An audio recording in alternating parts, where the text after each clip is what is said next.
Hello, hi, I'm Sam, and today I'm here in the Cotswolds for a sort of drive the Audi range day. I annoyingly don't have very much time today, and it was a bit of a sort of mad grab for a bunch of keys, but I've got a car that I've been wanting to drive for a long time, the RS4. So, not got very long, so I'm going to sort of get in the car, go for a bit of a drive, give you my thoughts, and then try and jump in something else. Let's have a little look around the RS4. What a lovely looking car. V6 turbo petrol, 450 horsepower. So I used to have, until very recently, a 2017 S4 Avant, which I loved. It was a great car, but it sort of moved on. And this is the sort of big brother, or quicker brother of the S4. That car has now been replaced by a diesel, and if you want a petrol engine, essentially you have to get the RS4 now, and it comes with the wider body kit, which I think looks lovely, but also it doesn't make it too big a car. We'll see how it is on these sort of small roads, but I think it's a pretty cool thing. Pretty big boot, very incredibly useful. I love a little electric closure. Have a look inside. Audi interiors on this hot day is pretty warm, but it's a lovely, very nice place to be. Apparently someone's been asleep over there. And now we've got the touchscreen, which in my car we didn't have the touchscreen, and on CarPlay, which I use a lot, it was a bit of a faff with the spinny dial. So we'll see how it is in this car. Let's get in and go for a drive. I love the reassuring thunk of the door like that. Oh!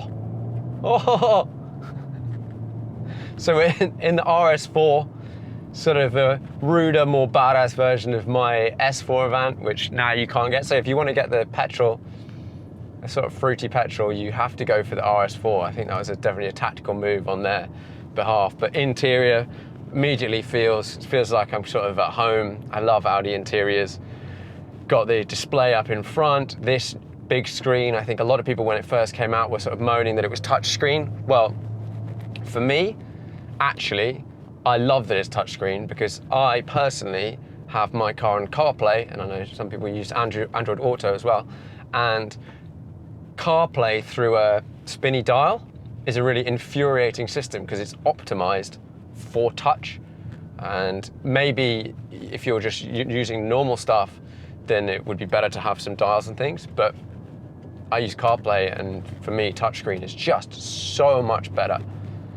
What are the things I'm noticing? Ride quality is pretty good. Car's on quite big wheels. Not massive. I'm on some very, very small roads, so just kind of pootling around, trying to find some bigger ones. But ride quality is nice. Does a pretty good job of rounding off little bumps and whatnot. We've got some shaking from some cameras over here. And then let's see if I can remember all of the ways of doing it. So you want to be in sport.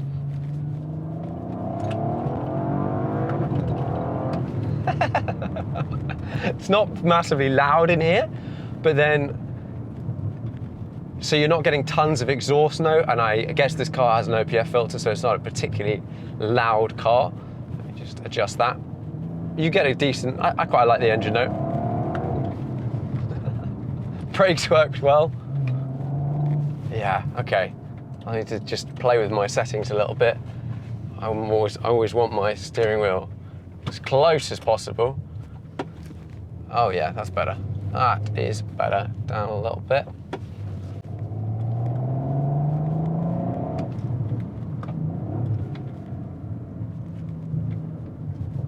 Oh yeah, you get some nice little sort of pops and bangs from the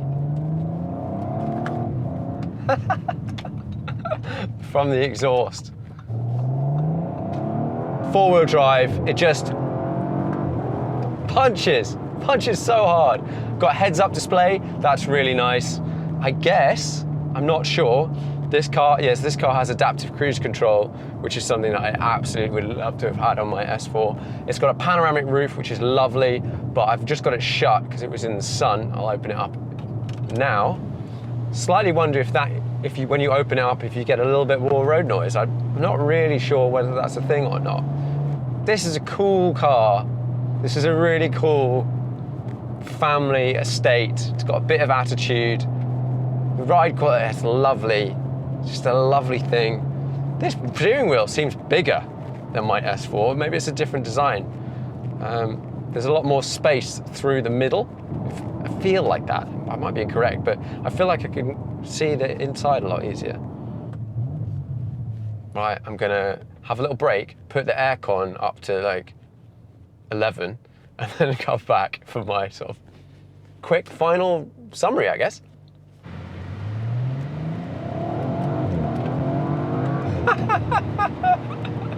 That ability to just reassuringly just put your foot down. So I've just put my destination to the nav, and up on the heads-up display, so this is a new thing that I've not come across before, it has put the nav up there as well. So it's saying I need to turn around and go back the other way. Oh.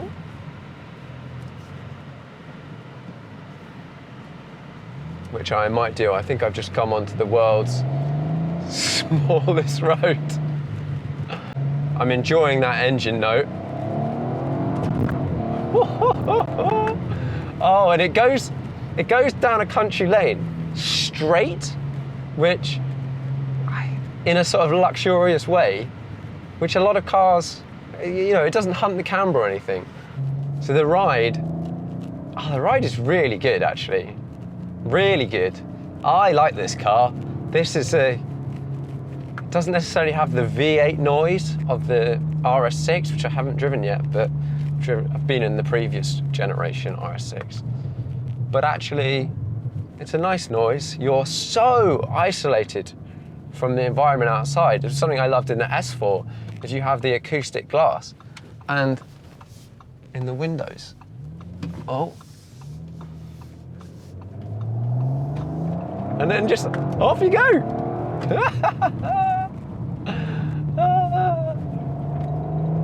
Oh, it's just so planted. So planted. Which way did Audi do it? Oh yeah, Audi did it backwards.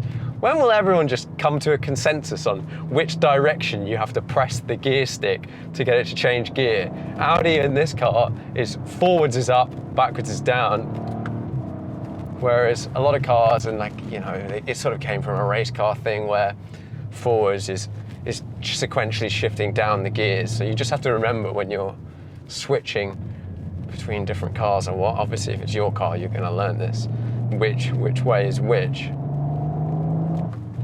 This feels like a very good size. I'm on some pretty small roads, and this feels like a really good size. Maybe my next estate car is gonna be an RS4. I don't know. Probably do with a little bit more space, but ooh la la.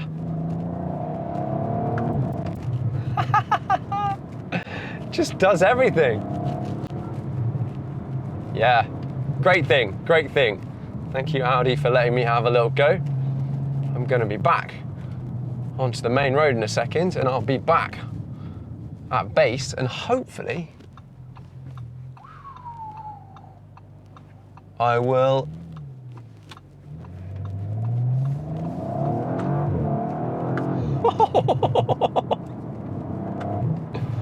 oh, yes.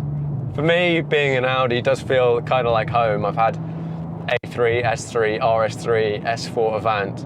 I had an M2 for a bit, but yeah, it's a cool wagon, isn't it? And I can't, on this short journey, I won't be able to tell I haven't been driving efficiently, but the thing with my S4, which is a similar version to this engine, less power, was that it did really quite good fuel economy. So I wonder if this will do similar. I know it's been pushed a bit more, but if you drove at 70 in my S4, you could get 40 mpg. So I wonder if this gets remotely close to that number. That would be quite interesting to know. And it's sort of, if it gets close, that's a really good distance on a tank, and you're not just absolutely destroying fuel when you don't want to.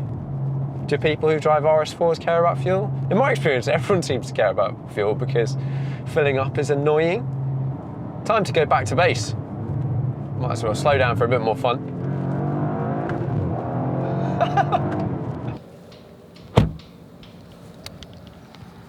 there we have it, the Audi RS4. I've never driven that car, and it's just like my S4, old S4, but like elevated in all the areas you want. It looks a bit cooler.